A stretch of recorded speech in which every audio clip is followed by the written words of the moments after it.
Olá, pessoal! Eu sou o professor Alex e nós vamos para mais uma aula do componente curricular de Ciências da Natureza.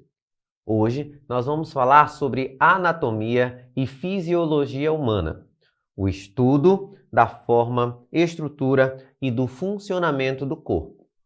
Nós falaremos, então, de todas as estruturas, todos os órgãos que compõem e as suas funções dentro do corpo humano. Relembrando, então, os níveis de organização dos seres vivos. Todos os seres vivos, assim como todas as matérias, são constituídos por átomos. Esses átomos formam as moléculas. Moléculas formam os pequenos órgãos das células, as organelas, os organoides, que compõem as células, que são a unidade básica de toda a vida. As células se agrupam e formam os tecidos. Os tecidos, por sua vez, formam os órgãos. E os órgãos, em conjunto, formam os sistemas, que se completam para formar um organismo completo. Nós vamos iniciar falando, então, do nosso sistema digestivo, ou sistema digestório. A função desse sistema é processar os alimentos, promovendo a absorção de nutrientes. Esses nutrientes são provenientes da nossa alimentação, visto que nós não podemos fabricar os nossos próprios componentes nutritivos, assim como as plantas fazem através da fotossíntese. Então, a partir dos alimentos, de vegetais e animais que comemos, nós conseguimos pegar esses nutrientes necessários para a nossa sobrevivência. Mastigando, engolindo e dentro dos nossos órgãos abdominais do intestino, nós vamos absorver todos os nutrientes que necessitamos para fazer o nosso metabolismo diário. Aqui nós esquematizamos um pouquinho desse sistema, que é uma série de tubos. Os órgãos, eles são ocos e o alimento vai passando por dentro deles. Esses tubos iniciam na boca e finalizam no ânus. Falando então desses órgãos, o primeiro é a boca. A boca, ela faz parte da digestão mecânica e da digestão química. A digestão mecânica se dá a partir dos dentes, que vão mastigar e processar os alimentos, reduzindo o tamanho deles para que fique mais fácil de serem engolidos e, no intestino, serem absorvidos. Antes do intestino, vão passar pelo estômago, onde eles vão ser dissolvidos. Mas o primeiro passo é a diminuição desse alimento, que acontece na boca. Os dentes vão ter dois tipos. Os dentes de leite, conhecidos assim, que são os decidos, e os dentes permanentes.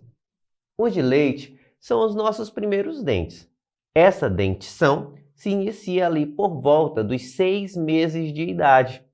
E aí nós temos um conjunto composto por incisivos, que são os dentes da frente, que são também os primeiros a nascer, em geral, em um bebê. Depois, os caninos e os molares. Depois de alguns anos, esses dentes começam a ser trocados por dentes permanentes. Dos dentes permanentes, nós temos 4 tipos: os incisivos, os caninos, os pré-molares e os molares. Os incisivos, que são esses dentes da frente, eles têm a função de cortar os alimentos. Os caninos têm a função de rasgar ou perfurar os alimentos. Por isso que eles são mais pontiagudos. Os pré-molares e molares são dentes mais fortes, que têm a função de macerar, de esmagar esses alimentos. Fazendo parte também da boca, nós temos as glândulas salivares, que formam a saliva, que é um líquido que vai auxiliar na digestão também, porque possui alguns componentes, possui proteínas que vão diminuir o tamanho de açúcares. Essa saliva é produzida em glândulas que ficam espalhadas na região do corpo. A glândula parótida, aqui mais acima, a submandibular, abaixo da mandíbula, e a sublingual, que fica abaixo da língua. Essas glândulas, produzindo saliva, ajudam a formar esse bolo alimentar que vai descer pela garganta e ser digerido no estômago. A língua também é um órgão presente na boca e auxilia nessa questão de engolir o alimento, de movimentar o alimento na boca, e também tem algumas funções relacionadas à fala. Depois da boca, o bolo alimentar vai descer por um tubo chamado de faringe.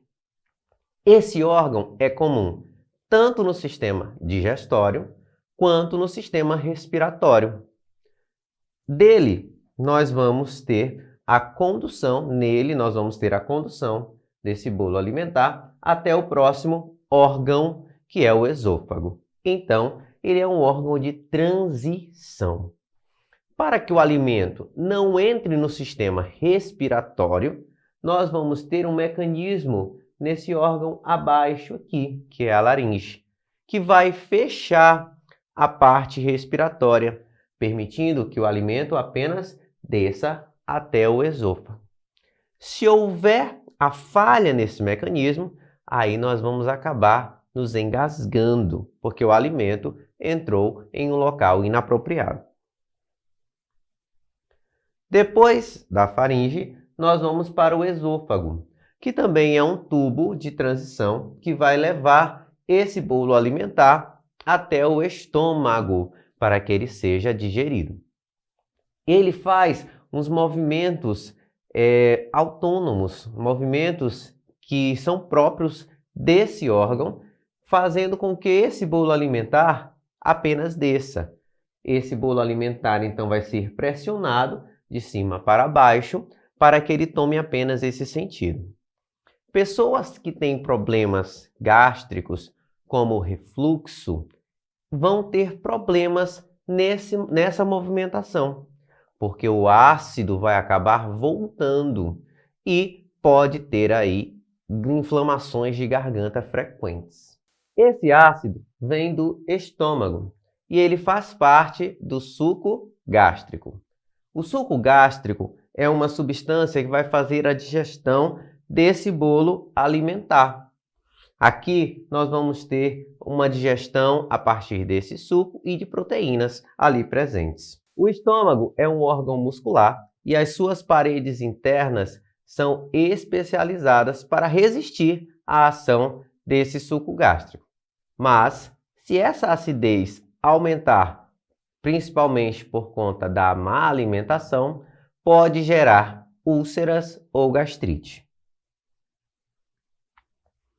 Intestino delgado.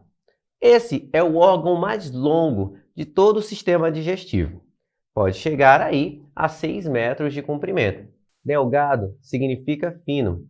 Então, o intestino delgado é um órgão fino, um tubo fino, por onde esse bolo alimentar, já chamado de quimo, vai passar. Nele, nós teremos a absorção dos nutrientes, como proteínas e carboidratos. Aqui, nós vamos dividi-lo em 3 partes, tá? A primeira parte, a parte que recebe os alimentos do estômago, é o duodeno. O duodeno é a parte menor do intestino. Depois, nós temos o jejuno e, por último, o íleo. O íleo, ele vai se ligar ao próximo órgão, que é o intestino grosso. Nas paredes internas do intestino delgado, nós vamos ter uma pequena diferença no revestimento. Ele vai ter dobras, que nós chamamos de vilosidades. Essas vilosidades aumentam a superfície de contato com os alimentos, fazendo com que haja maior absorção. Além das funções que o próprio intestino desempenha, nós vamos ter aqui nessa região ações do pâncreas. O pâncreas é uma glândula acessória ao sistema que vai liberar na primeira parte do intestino o suco pancreático, auxiliando nessa digestão, depois, posteriormente, a absorção desses nutrientes. Por último, nós temos o intestino grosso. O intestino grosso ele é bem mais curto do que o delgado. E nele acontece a formação das fezes. Esse bolo fecal vai ser jogado fora do corpo a partir do orifício chamado de ânus. O que não serve, então, será descartado. Serão excretas.